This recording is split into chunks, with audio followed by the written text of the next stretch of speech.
Oh, alléluia. À toi l'honneur, la gloire, la puissance au siècle des siècles. Merci Père pour tes bienfaits. Au nom de Jésus. Amen. Il paraît que c'était comment les femmes? Ah. Là, André, hier, ils ont touché le trône. Là. Et on doit chercher Dieu. Il y a eu un moment d'adoration particulier. Ils ont touché. Il y avait en tout cas, le témoin que j'ai reçu, une présence particulière de Dieu. Et c'est le cœur qu'on doit avoir. On doit avoir des hommes qui aiment Dieu, qui cherchent Dieu, qui aspirent profondément à marcher, à toucher le Seigneur. Alléluia. Parce qu'on est transformé en son image en mesure qu'on le contemple. Nous tous, qui le visage découvert, 2 Corinthiens 3, 18, contemplons le Seigneur, sommes transformés en la même image de gloire en gloire. Alléluia. C'est le sujet de notre rencontre en ce jour. C'est le sujet que nous abordons tout le long de cette année. Ressembler à Dieu. Les hommes ont besoin de Christ. L'humanité a besoin de Jésus. Les politiciens ont besoin de Jésus. Les pauvres, les riches, tout le monde a besoin de Jésus. Mais Jésus n'est pas là physiquement. Oh, du moins, il est là physiquement. Il est là physiquement au travers de moi, au travers de toi. Tu es Jésus sur la terre. Alléluia. Pas que tu es Christ, pas que tu es la personne de Jésus qui a vécu il y a 2000 ans, mais toute sa grâce, toutes ses capacités, il les a déposées en toi, afin que les hommes et les femmes, en te regardant, retrouvent Dieu. Ta famille a besoin de Dieu. S'ils te laissent toi et ils vont chercher Dieu ailleurs, il y a un problème. S'ils passent par toi et disent, bon, moi on fait tout pour que je rencontre absolument ton pasteur. Ça dépend de ton âge spirituel, c'est vrai. Mais quelque part, à un moment donné, on doit trouver Christ en toi. La réponse de Dieu doit être en toi, par ta vie, par ta manière d'être, par ta manière de parler. Est-ce que, lorsque les personnes te regardent, lorsque les personnes t'observent, est-ce qu'elles voient Dieu? Est-ce qu'elles voient Christ? Est-ce que simplement, si des gens sont dans un endroit en train de faire des bêtises, et puis tu t'approches simplement, ils se sentent mal à l'aise?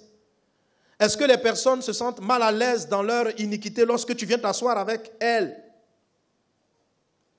Est-ce que les personnes, lorsqu'elles te voient, ont envie de se tourner vers Dieu? Ou si elles détestent Christ, ont envie de dire non, cela il faut qu'on l'évite? Est-ce que les hommes voient l'amour de Dieu au travers de toi? Amen. Un homme a écrit un livre qui m'avait beaucoup marqué à l'époque. Que ferait Jésus à ma place? Qui a lu ce livre-là? C'est-à-dire, et dans cette église, il s'est donné une communauté, il s'est donné comme mot, si Jésus était là, il allait faire quoi? Que ferait Jésus à ma place? Et ça doit être leur attitude. Quelqu'un est venu ici, il dit, il adore Jésus, il prie Jésus. Mais peut-être que hier lui-même, il était en boîte de nuit. Que ferait Jésus à ta place? Si tu vas et tu rencontres Jésus dans cet endroit, tu me dis, non, pasteur, c'était pour me détendre. Je suis un peu fatigué. Tu es sûr que Christ serait détendu dans ce lieu? Bon, sauf si tu vas, bon, il y en a qui disent, j'ai vu un gars, lui va, j'ai rencontré un ami avant, mais il a rétrogradé à la fin. C'était grave. Il partait en boîte, j'ai dit, mais pourquoi tu fais ça? Et non, il parle de Jésus. Donc, quand il danse avec les filles qu'il rencontre en boîte, il parle à leurs oreilles. Il dit, frère, tu es un brigand.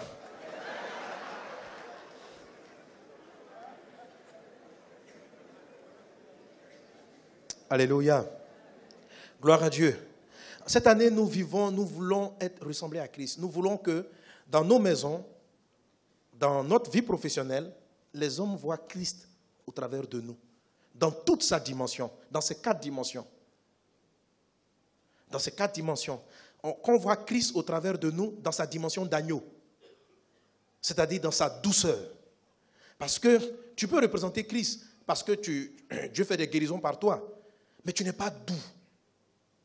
Quand tu parles mal à tout le monde, tu es coléreux. La manière même tu dénonces le péché, là, c'est avec plein de colère, de haine, de mépris. Ça ne ressemble pas à Jésus. Tu vois? Dieu fait des miracles au travers de toi, mais tu n'as pas la douceur de l'agneau. Cette femme était appelée pécheresse, mais elle a pu se jeter aux pieds du Seigneur. Elle n'a même pas regardé les autres, parce qu'elle savait que les pharisiens l'auraient condamnée. Pourquoi n'était jamais allée vers les pharisiens? Pourquoi?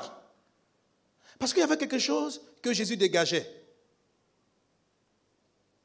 qui amenait le pécheur à vouloir changer de vie. Mais les pharisiens, ils avaient une autre image. Les pharisiens parlaient de Dieu, les sadduciens parlaient de Dieu. Mais lorsqu'on les voyait, on dirait condamnation, plus d'espoir. On sentait le rejet. Jésus et eux dénonçaient les mêmes péchés. Mais Jésus avait une attitude différente. Lorsqu'on l'observait, on avait envie de changer de vie. On avait envie d'arrêter la prostitution. On avait envie d'arrêter la débauche. On avait envie d'arrêter le mensonge. Or, quand on voyait les pharisiens, on se sentait déjà en enfer. On ne voyait pas la grâce tendue de Dieu. Tout le monde sait que péché n'est pas bon.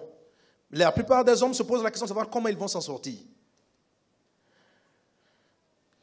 Donc, voir Christ, c'est non seulement dans la puissance, c'est aussi dans la vérité, dans la face du lion, c'est aussi dans la face de l'agneau. Alléluia. C'est ça notre challenge cette année. Mais cette année, nous avons vu aussi l'esprit dans lequel nous sommes, c'est que toutes les caractéristiques, et tous les caractères et l'image, l'attitude de Jésus sont basés sur une chose. C'est que Jésus représente une nouvelle espèce, une nouvelle race. Alléluia. Alléluia. Si nous ne sommes pas de cette catégorie, de cette espèce, la race de Christ, si nous ne sommes pas de cette race-là, parce qu'il y a la race des humains, je le dis pour ceux qui nous prennent en marche, il y a les humains habituels que nous rencontrons. On a lu les versets qui en parlent. Je vous exhorte à prendre les enseignements précédents. Et il y a des personnes qui sont dans une dynamique de transformation continuelle qui les amène à aller vers la perfection. Alléluia. Pour tendre vers la perfection, il ne faut pas que tu descendes exclusivement de tes parents biologiques. Parce que dans ton père biologique et dans ta mère biologique, il y a des faiblesses et des manquements qui vont te paralyser. Tu feras des efforts pour faire le bien, mais tu vas revenir vers ce qui n'est pas bien. Maintenant, Dieu te donne l'opportunité avec Christ. Si tu reçois Jésus, la Bible dit que tu deviens fils de Dieu. Donc tu deviens une autre espèce, une autre race, et la vie de Dieu peut être pleinement manifestée au travers de toi. Alléluia. Tu vas grandir en elle. Tu vas la laisser se déployer en toi. C'est cela la nouvelle création. Et notre premier objectif de cette année, c'est de devenir à son image, selon l'homme nouveau que Christ nous a donné. Amen. Amen, amen. On a dit beaucoup de choses là-dessus. Et puis le dernier dimanche, qui était le dimanche qui avait suivi la Pâque, on a parlé de quoi? Des herbes amères. Alors nous continuons. On va toujours dans l'esprit des herbes amères. Alléluia. Amen, amen, amen. Amen. La Bible dit que l'homme intérieur, ça veut dire l'être nouveau que tu es en Christ. Christ en toi doit prendre forme, il doit se fortifier afin d'arriver à dominer ton ancienne nature. La Bible appelle ce Christ en toi là l'homme intérieur. La Bible dit Christ en nous, l'espérance de la gloire. Alléluia. La Bible nous dit que pour que cet homme intérieur-là soit fortifié, il faut qu'il se nourrisse, il faut qu'il mange. Et une des nourritures par excellence qu'il doit avoir, c'est celle nourriture qui est appelée la Pâque. Quand la Bible dit manger la Pâque, il ne s'agit pas simplement d'attendre la période du mois d'avril pour célébrer la fête de Pâques, mais il s'agit d'un ensemble d'aliments spirituels que Dieu a imagé au travers d'un agneau, que Dieu a imagé au travers du pain sans levain et au travers des herbes amères. Ce sont des images physiques que Dieu a données pour illustrer une puissante vérité spirituelle. C'est que tous ceux qui naissent en Dieu doivent s'alimenter, doivent se nourrir pour permettre à la vie qui est en eux de se manifester pleinement. Je vais vous inviter à ouvrir vos Bibles dans le livre d'Éphésiens, chapitre 3. Le verset 20.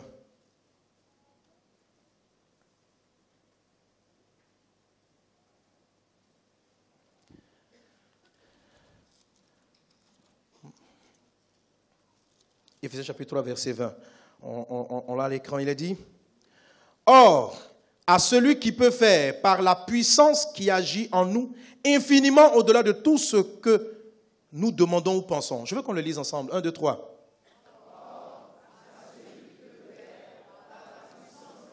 Stop, un moment. À celui qui peut faire par la puissance qui agit en nous. Amen. Ton Dieu te dit que si tu as accepté Jésus, il y a une puissance qui a agi en toi. Alléluia. Il y a une puissance qui agit en toi, pas à l'extérieur de toi. Elle n'est pas dehors. Il dit, celui qui peut faire. Qui peut faire? Dieu. Mais Dieu fait les choses pas dans le hasard. Il le fait parce qu'il a déposé en nous une puissance. À celui qui peut faire par la puissance. Ça veut dire, il dit pas, il ne peut pas le faire sans la puissance. Pour que Dieu puisse agir puissamment, au-delà de tout, décanter toutes les situations, il doit travailler avec une puissance qui est en toi. Amen. Quelqu'un me demande, mais pourquoi telle personne prie, elle est exaucée et l'autre prie, elle n'est pas exaucée. Comment ça se passe? En fait, il faut être conscient que Dieu travaille avec une puissance qui agit. Elle n'est pas statique, elle est en mouvement, elle est en action. Une puissance qui agit en toi. Regarde-toi, si tu as accepté Jésus, si tu es né de nouveau, il y a en toi une puissance. Réalise ça. Il y a en toi une puissance agissante. Il y a une puissance. Ce texte nous dit que cette puissance-là est capable de faire au-delà de tout ce que tu imagines et tu penses. Waouh! Alléluia! Or, à celui qui peut faire par la puissance qui agit en nous, infiniment au-delà de tout ce que nous demandons. Qu'est-ce que tu as demandé? Quand tu as fini de faire ta demande, tu mets plus l'infini. Dieu peut faire. Amen. Quelle est la limite que tu donnes? Il dit tout ce que nous demandons. Ce que nous demandons, c'est ce que nous exprimons. Il dit non, demander même c'est trop petit. Ce que tu penses, ce à quoi tu penses. Vous savez, on pense à beaucoup de choses. Hein? Et tu as assis, tu dis, et si le monde était comme ça? Il dit, il peut faire infiniment. Il y a ce que tu demandes, Dieu peut faire infiniment au-delà. Il y a ce à quoi tu penses. Dieu est capable de faire infiniment au-delà de toutes tes imaginations. Amen. Mais cette puissance, cette action de Dieu n'est possible que par ce qu'il a mis en toi. Amen. Amen, amen, amen. Donne-moi un bon amen. Alléluia. Donc notre homme intérieur, cette puissance-là, c'est celle dont nous sommes en train de parler. Le jour que nous avons accepté Jésus, la Bible dit qu'il nous a donné un pouvoir. À tous ceux qui l'ont reçu, il a donné un pouvoir. Le pouvoir de devenir. Alléluia. Mais il faut comprendre ceci. Qu'est-ce que le Seigneur est en train de dire? C'est que toute parole qu'on reçoit nous donne un pouvoir. Amen. Je vous ai expliqué la dernière fois que manger la parole, c'est méditer la parole. La façon dont notre esprit s'alimente, c'est par la méditation. C'est par la réflexion d'un sujet donné. Amen.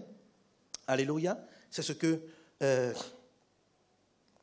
Dieu nous donne. C'est la façon dont Dieu nous donne de manger. Amen, amen, amen. Amen. Bref.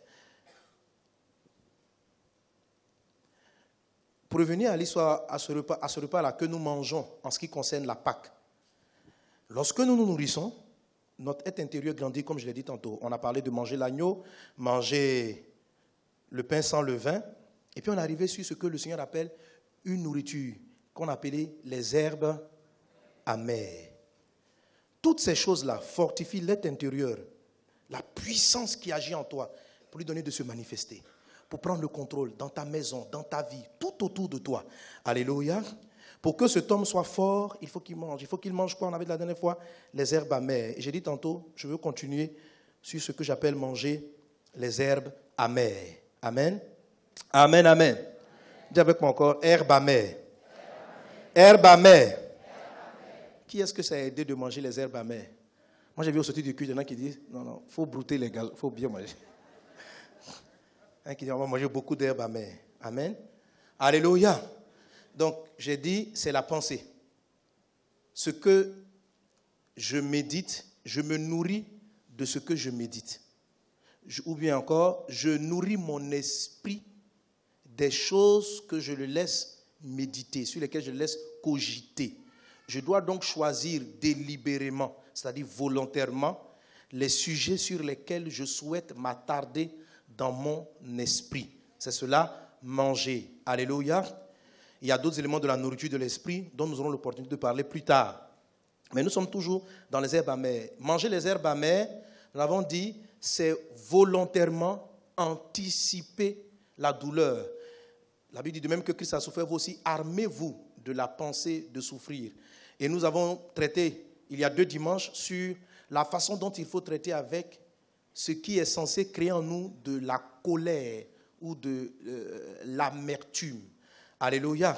Manger les herbes amères est une manière pour Dieu de nous immuniser contre l'amertume. En fait, contre toutes les flèches de la vie qui sont censées nous rendre aigris. Car quand ces flèches-là nous atteignent, quand les critiques, les méchancetés nous atteignent et que nous devenons amers, nous asphyxions la grâce de Dieu dans notre vie. Alléluia. Mais l'amertume, ou bien les flèches, les critiques, les coups bas qui sont censés, envoyés par le diable, censés nous rendre aigris, ne sont pas les seules herbes amères. Il y en a d'autres. Alléluia.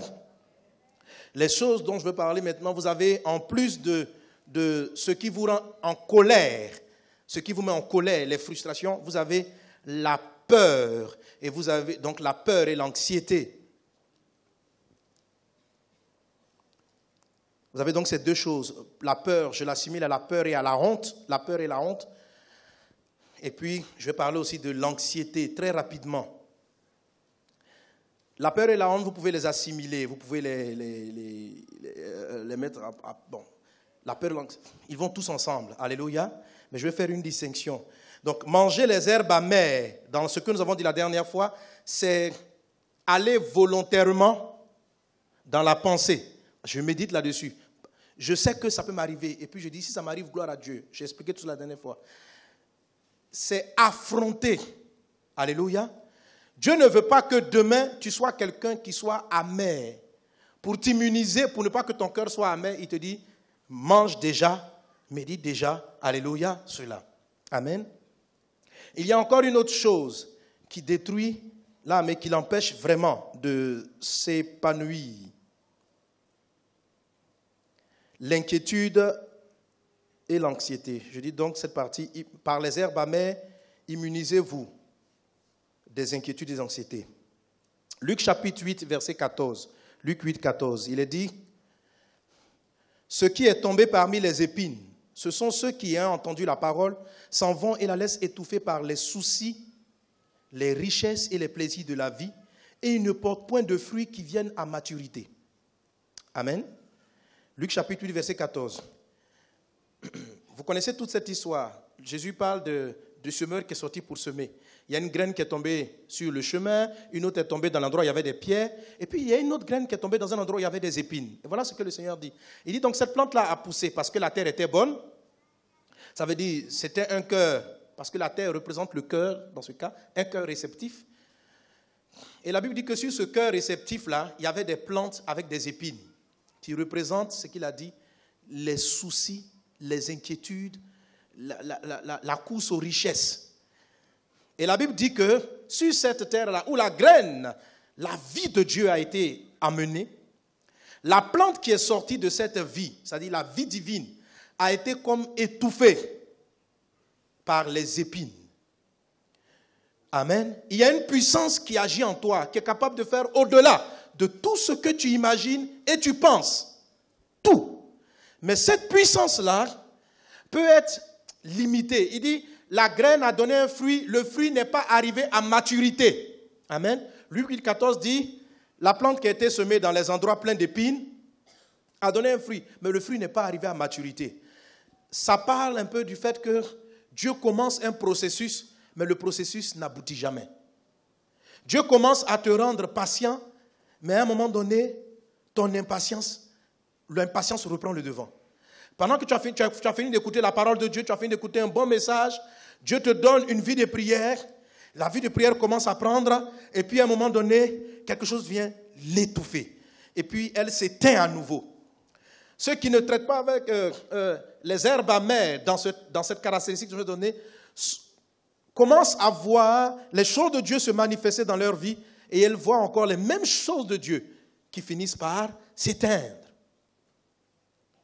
Est-ce que quelqu'un est avec moi? Donnez-moi un bon amen. Lorsque Dieu demande à la Pâque de manger, c'est-à-dire le type de pensée dont nous allons aborder tantôt, c'est les herbes amères, il y pense ça aussi. Alléluia. Ce qui est tombé parmi les épines, ce sont ceux qui, ayant entendu la parole, s'en vont et la laissent étouffer par les soucis. Ces personnes-là, pourquoi elles ne portent pas du fruit? Pourquoi la vie de Dieu? Pourquoi l'homme nouveau n'arrive pas à se manifester? Elles sont anxieuses. Comment je vais faire ceci? Comment je vais faire cela? Vous voyez ici, il n'a pas dit d'abord péché, il n'a pas dit elle laisse étouffer la parole de Dieu par l'impudicité, par l'adultère. C'est vrai que toutes ces choses-là étouffent la parole de Dieu, mais celui qui tombe directement après avoir écouté dans l'adultère, peut-être qu'il n'est pas vraiment né de nouveau, la parole l'a effleuré. Mais qu'est-ce qui annihile les enfants de Dieu? Ce texte dit les soucis de la vie. Comment je vais payer mon eau? Comment je vais payer l'électricité? Et comment mes enfants même iront à l'école? Cette pensée-là,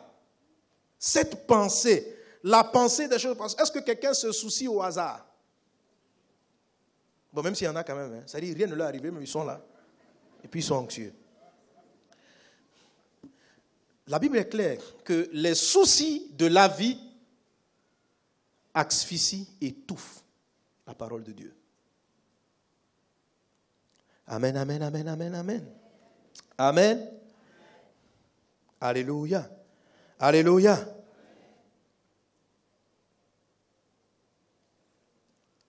Manger les herbes amères, c'est dans sa pensée traiter avec ce sujet.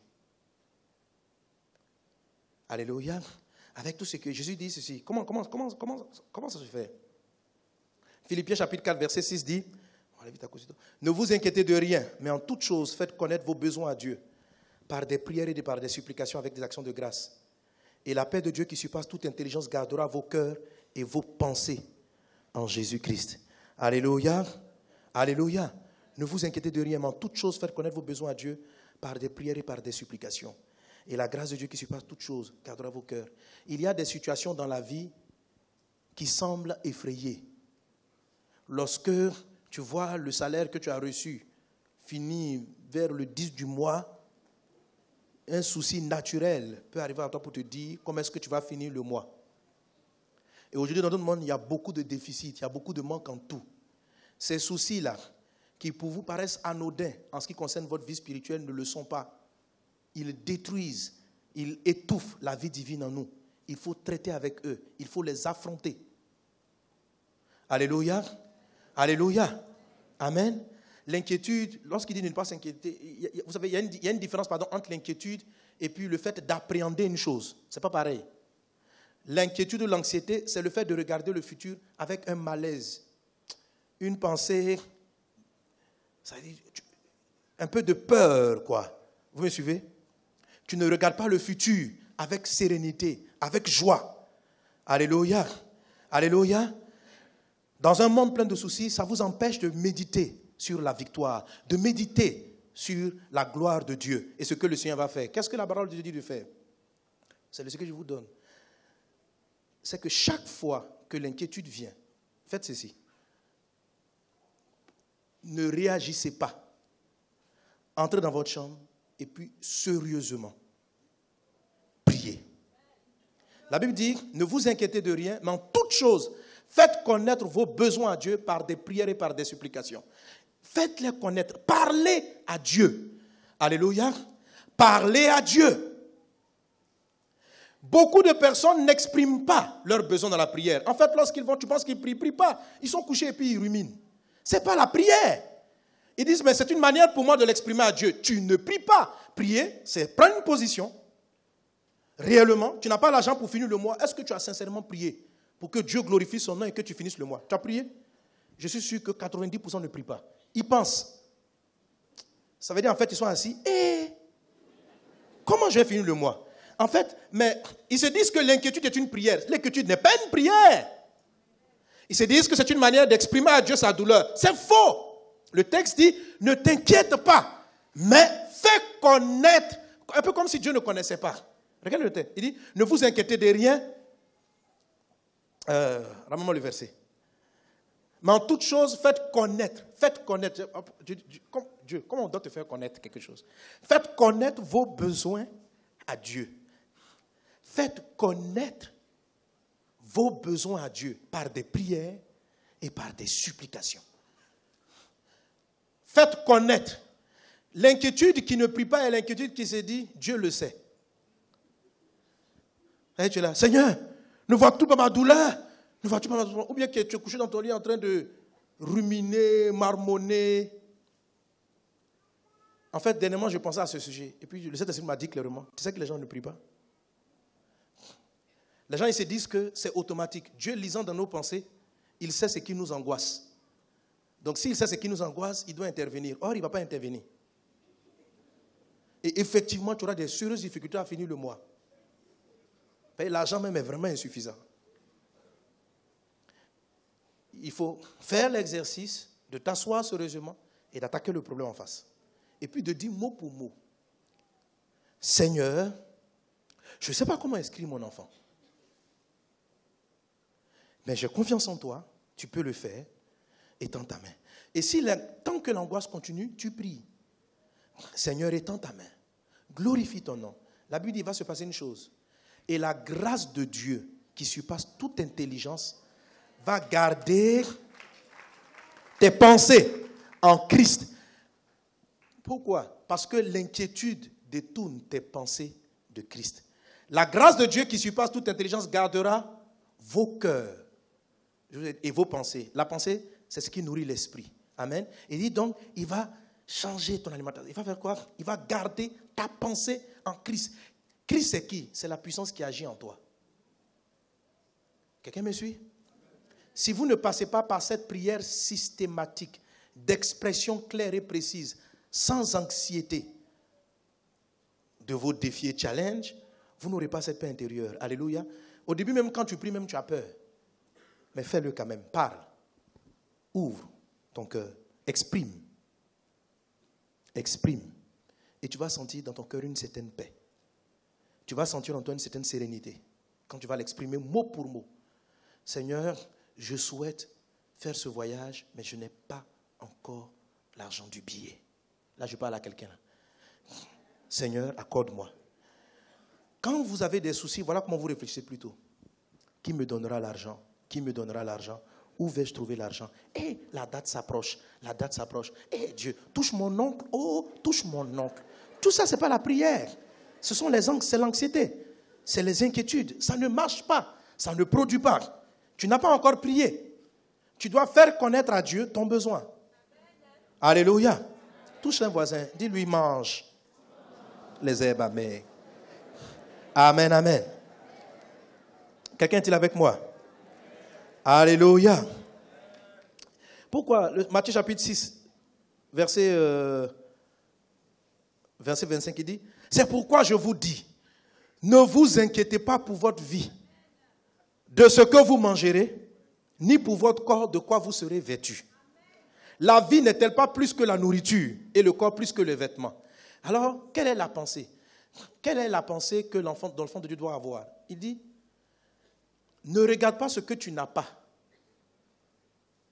Quand tu pries, ce texte dit, il dit, mais tu vis déjà. Focalise ta pensée. Quand il dit, la grâce de Dieu gardera vos cœurs en Christ, là. Mais tu as la vie. Il dit, la vie ne vaut-elle pas plus que le vêtement? La vie que tu as, n'est-elle pas mieux que ce billet d'avion que tu n'as pas encore eu? Voilà de quoi doit s'alimenter la pensée qui va produire la victoire. La pensée qui va laisser la puissance de Dieu en toi se déployer. Amen. Mais je vis. Waouh.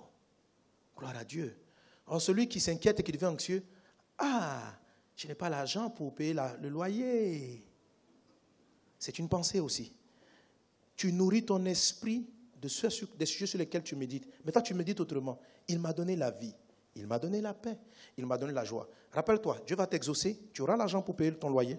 Dieu pourvoira à tes besoins. Mais il faut juste que tu refocalises, que tu manges autre chose que ce qui te fait peur et que ce qui t'angoisse. La vie n'est-elle pas plus que la nourriture, le corps plus que le vêtement? Regardez les oiseaux du ciel. Ils ne sèment ni ne moissonnent, et ils n'amassent rien dans le grenier. Et votre Père Céleste les nourrit. Ne valez-vous pas beaucoup plus qu'eux? Et verset 27 qui me plaît, il dit, qui de vous, par ses inquiétudes, peut ajouter une coudée à la durée de sa vie? Bon, en fait, il dit, même tu t'inquiètes, et puis ça fait quoi? L'inquiétude là, ça va te donner quoi? En fait, c'est le texte qui veut dire, il dit, qui par ses inquiétudes, les inquiétudes changent quoi? Faut dire, ça fait quoi? Et tu es obligé de t'inquiéter.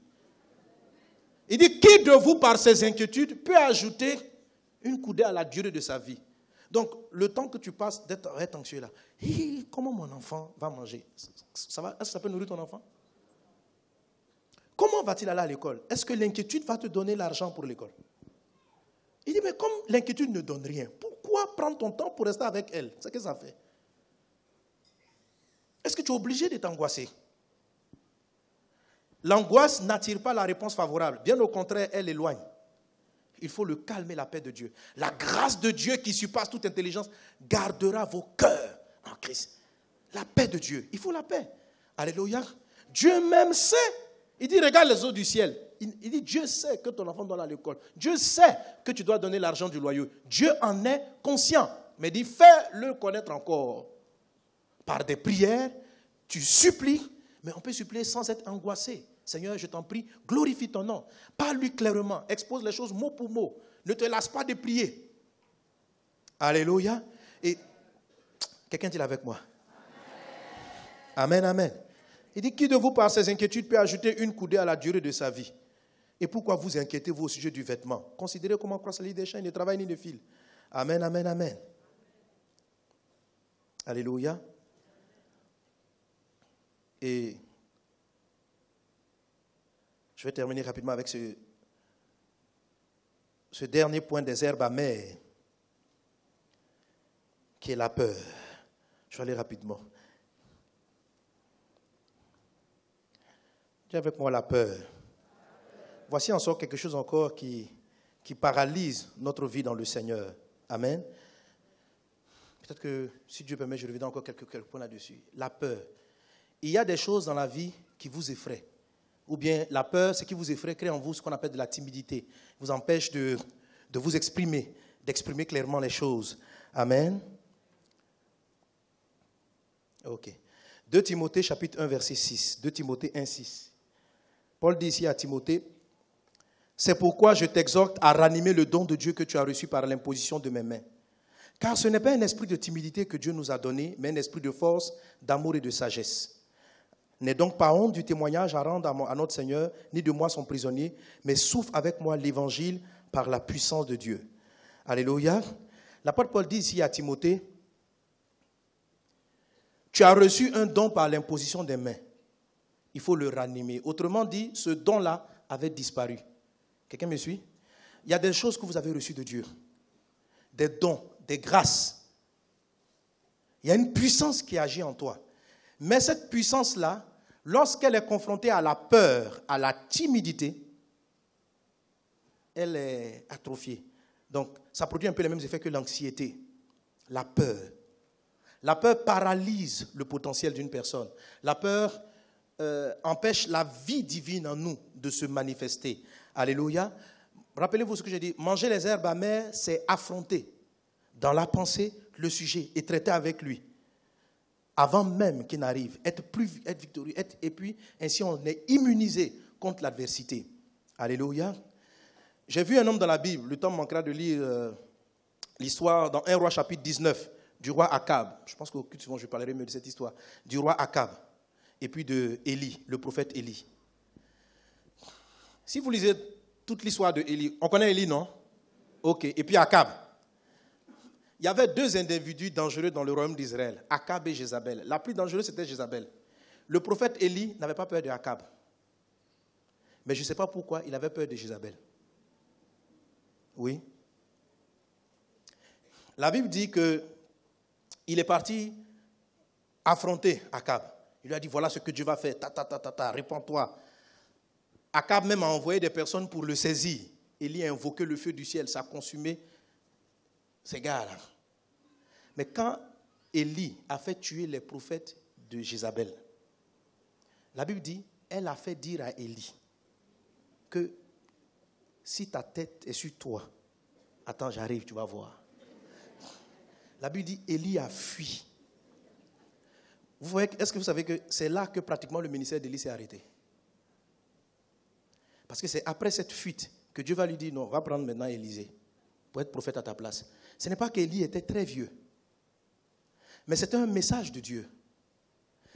Les choses qui nous effraient, les choses qui nous font peur, paralysent la vie divine en nous. La chose qui nous fait peur, c'est quelque chose qui n'est pas agréable.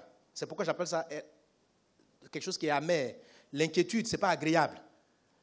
La peur aussi n'est pas agréable. Manger les herbes amères, c'est affronter ces choses. C'est donner à l'enfant, à Christ qui est en nous, d'être plus fort. Alléluia. Le grand ministère du prophète Élie s'est pratiquement arrêté là. 1 Roi 19, verset 1, il a dit, Akab rapporta à Jézabel tout ce qu'avait fait Élie et comment il avait tué par l'épée tous les prophètes. Verset 2, Jézabel envoya un messager à Élie pour lui dire, que les dieux me traitent dans toutes les rigueurs si demain à 7 heures, je ne fais pas de ta vie ce que tu as fait à la vie de chacun d'eux. Élie, voyant cela, se leva et s'en alla pour sauver sa vie. Il arriva à Beersheba qui appartient à Juda, il laissa son serviteur. Pour lui, il alla dans le désert, où après une journée de marche, il s'assit sur un genet et demanda la mort, en disant c'est assez. Et lui-même dit, c'est pas que la dame là me tue même. Dieu, toi-même tue-moi en même temps. Maintenant, Éternel, prends mon âme, car je ne suis pas meilleur que mes pères. Alléluia. La peur. La peur détruit la destinée, la vision, la force d'un homme. Avoir peur. La peur crée la timidité. La peur est là latente dans ce qu'on appelle les personnes timides, qui ont peur d'exprimer, de dire les choses auxquelles ils pensent. Amen. Alléluia. Je ne dis pas que ce à quoi nous pensons est forcément juste. Je crois aussi qu'il y a un temps pour dire, pour exprimer des choses. Il faut attendre le temps de Dieu. Mais tout ce qui vous effraie, vous devez l'affronter. Comment moi j'ai affronté cette herbe amère et je continue de le faire. Amen. Ou bien j'ai mangé cette herbe amère. Vous savez, vous avez une peur quand vous faites l'œuvre de Dieu. Quand vous entendez, par exemple, les critiques dont je parlais tantôt, c'est pourquoi j'ai commencé un peu par les critiques. Vous entendez les critiques. Vous avez peur de ce qu'on va dire. Est-ce que tu fais bien l'œuvre de Dieu? En fait, quelque part, même si on cherche l'approbation de Dieu, on n'est pas indifférent à la réaction des autres autour de nous. Et inconsciemment, on peut avoir, je veux dire, par exemple, pourquoi quelqu'un a peur de prendre le micro et de chanter? C'est le regard des autres qu'il a peur, qu'il craint. Il peut chanter dans sa chambre, mais il a peur du regard des autres. Alors, on peut avoir une très grande voix. Dieu a mis une puissance en elle. Lorsqu'elle va chanter, le monde entier sera guéri. Ça, c'est la puissance de Dieu en elle. C'est ça le don de sa nouvelle création. Amen. Mais comme elles se disent, qu'est-ce que les gens diront? Et pour cela, elles ne chantent pas et on ne bénéficie pas. La peur du regard des autres. Toutes ces choses-là paralysent le potentiel. Et qu'est-ce qui s'est passé dans ma vie? Quelque part, j'avais cette crainte. Qu'est-ce qu'on va dire? Qu'est-ce qu'on pense? Dieu voulait que je l'affronte, ce problème. Alléluia. Et voici des histoires, pour moi, les tristes, je la raconte souvent, de vases d'honneur, de messages de vie. Mais je crois que par là, Dieu m'a fait manger les herbes amères et il m'a vacciné. Oui, il m'a vacciné. Il y a quelques années de cela, j'oublie l'année, je le raconte dans nos témoignages. Je le dis souvent, on est parti faire un baptême. Après une grande croisade d'évangélisation, il y a eu beaucoup de conversions et on est parti baptiser les nouveaux convertis. On était au bel endroit, ce n'est pas pour vous décourager, mais où on a fait toutes les belles célébrations ces temps-ci. La sortie des singles et puis les Olympiades. Bon, je ne sais plus si c'était la même plage, bien sûr une plage à côté. En tout cas, je suis parti faire le baptême, baptiser des personnes là-bas. On a fini de faire les baptêmes. En tout cas, c'était à Mbadon. C'était une plage juste à côté. On a fini de faire le baptême. J'étais fatigué parce que j'avais fait près d'une semaine de prédication. J'étais fatigué, puis je me suis étendu. Et puis les frères qui étaient là ont commencé à décider de patauger dans la lagune. Donc Jean-Charles, le responsable des jeunes, et puis un frère, Brice. Donc ils patauge. Mais ce n'était pas profond, quoi. Et puis, il y avait un sachet sur l'eau. Il y avait une sœur qui était inquiète pour ne pas qu'on laisse l'endroit sale. Elle dit, les frères, quelqu'un peut enlever le sachet de l'eau? Et le frère Brice a plongé pour prendre le sachet et il est rentré sous l'eau. Il ne sort plus. On dit, oh. Alors, la sœur se lève et dit, il Il est sous l'eau là. Elle dit, il ne sort pas. J'ai dit, comment il ne sort pas? Vous êtes sûr qu'il n'est pas sorti? Parce que le temps passait. Je me suis mis en maillot, bien, en tout cas, j'ai plongé dans l'eau. Comme il s'est nagé, je regarde. Mais l'eau était trouble parce que c'est la lagune. On ne voyait pas le fond. J'ai dit, vous êtes sûr? On dit, il était là, il a disparu. Les jeunes du village, Mbadon, là, sont arrivés, ils ont plongé, ils ne l'ont pas trouvé. On a appelé les pompiers. Les pompiers sont venus, ils ont plongé avec les scaphandres, ils ont retrouvé le corps, attaché avec une corde, et puis on a tiré comme ça, hop, sorti de l'eau. Après une croisade, après un baptême glorieux, et le jeune, il se cachait un peu par rapport à sa foi. Donc ses parents ne savaient pas qu'il s'était engagé à suivre Jésus. Parce qu'on ne voulait pas qu'il suive Jésus. Et il a dit, il va suivre Jésus. Et le voilà. Donc là, parce qu'il était là, on était tous là, ce jour-là. On dit, Dieu va faire une résurrection. On a prié. Frère, tu dis amen, attends.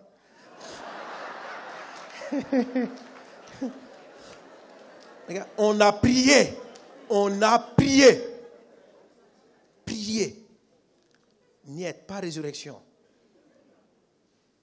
Voilà le corps de quelqu'un. Il faut aller prévenir ses parents qui ne sont pas d'accord, qui viennent. Son père, je crois que son père est décédé maintenant, c'était un député. Sa mère, très connue aussi en Côte d'Ivoire, et c'est une grande famille. Il faut aller affronter. On a pu dire le père, il était plus calme. Les parents ne vivent pas ensemble.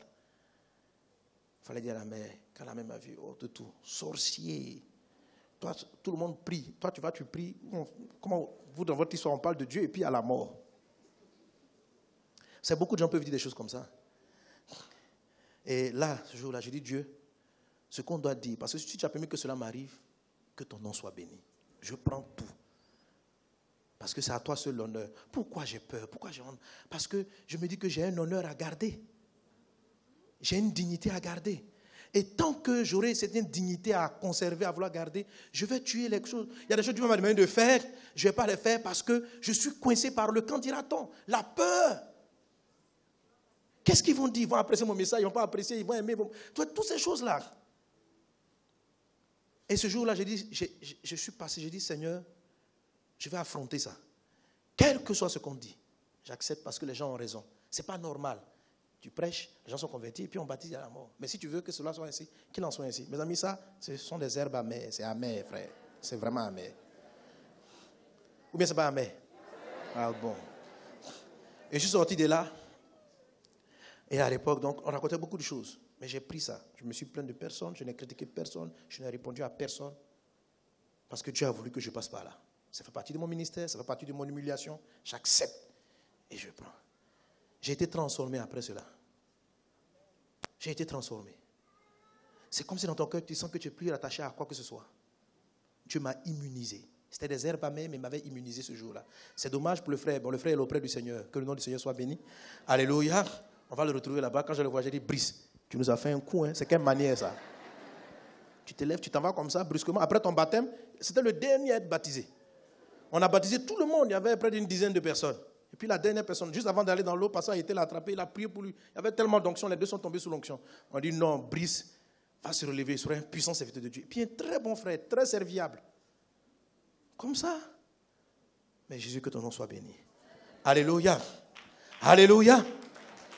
Amen. Vous savez, je ne dis pas d'aller récréer. Mais les herbes amères vous fortifient. Et Dieu va faire ça avec Moïse pour lui donner de manifester la gloire de Dieu. En Exode 4, quand Moïse va rencontrer Dieu, on va finir avec ça. Quand il va rencontrer Dieu sur la montagne, qu'est-ce que Dieu lui dit? Il y a un bâton qui est là. Il dit jette le bâton. Le bâton devient un serpent. Vous vous souvenez de cette histoire?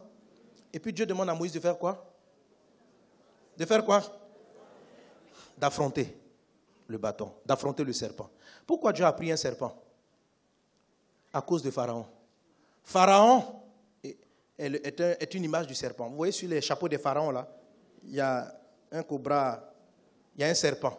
Donc le serpent c'est l'image de Pharaon. Il a dit attrape-le par la queue. En fait, Moïse, en acceptant, il a accepté de mourir. Il dit si Dieu veut que je meure, il a affronté parce que Moïse avait été choisi pour délivrer Israël. Mais quand Pharaon a dit, je vais te tuer, comme le cas de Élie, Moïse a fui. Moïse a fui. Sa peur. Moïse s'est échappé. Il est resté 40 ans. Mais Dieu lui a fait grâce. Il dit, je t'envoie encore. Maintenant monte, affronte tes peurs. Il regarde ça en face, saisis-le. Moïse là, prend le serpent, il devient un bâton. Ce qui t'effraie va finir par devenir une force. C'est par ce bâton-là que tous les miracles ont été produits. Accepte de manger les herbes amères. Je dirai un mot là-dessus peut-être dimanche prochain parce que je vais toucher au sujet. Mais tu dois affronter ce qui te fait peur. Tu dois. Regarde dans ton cœur. Qu'est-ce qui t'effraie? Cette chose-là est capable de te tuer, de tuer Christ en toi. Elle n'est pas plus grande que Christ. Mais à cause de la peur de ton âme, tu es en train de la paralyser et de l'asphyxier. Tu as peur de commencer cette entreprise. Tu as peur de faire cette œuvre. Est-ce que ça peut échouer? Accepte que cela puisse arriver. Quand Moïse prend la queue du serpent, il a fait un peuple. Il dit, si le serpent me tue, qu'il en soit ainsi. Qu'il en soit ainsi. En un français ici, on dit, où on meurt pas. Je suis en train de vous dire que ceux qui sont forts sont ceux qui ont regardé la mort en face et qui ont décidé d'aller. Parce que la Bible dit, si quelqu'un veut venir après moi, il faut qu'il renonce à lui-même. Il dit, celui qui va vouloir sauver sa vie va la perdre. Mais la vie divine, celui qui va vouloir la retrouver, il doit accepter de mourir. Si vous n'acceptez pas de mourir, de porter votre croix, la vie divine en vous va rester atrophiée. Comme Élie, elle va s'éteindre à cause d'une petite Jézabel. Mais Moïse, comme Moïse, lève-toi. Jésus te dit ce matin, attrape la queue de ton serpent. Qui est ton serpent? Où est ton serpent? Qu'est-ce qui t'effraie?